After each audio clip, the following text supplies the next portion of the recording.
Activité inhabituelle dans la charpente de l'église.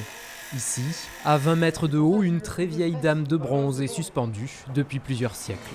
La cloche date de 1677, donc du XVIIe siècle, mais elle a été descendue et refondue en 1844. Probablement peut-être pour la même raison qu'aujourd'hui, c'est-à-dire qu'elle était usée. Et depuis 1844, elle est toujours sur le clocher.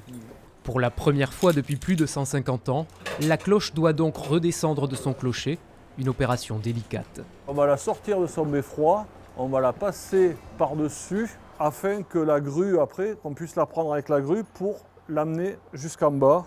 Les risques, il y en a toujours, mais en étant prudent, normalement, ça va bien se passer.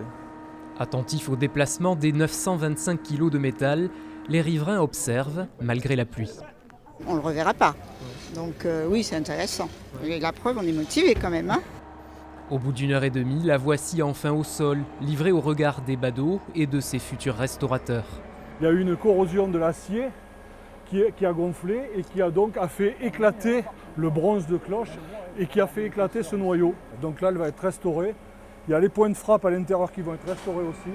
Une aventure pour elle et pour le maire, premier édile des temps modernes, à voir la cloche quitter la ville. En fait, ça tombe sur moi. C'est avec beaucoup d'émotion et un sentiment de responsabilité vis-à-vis du patrimoine, vis-à-vis de l'histoire.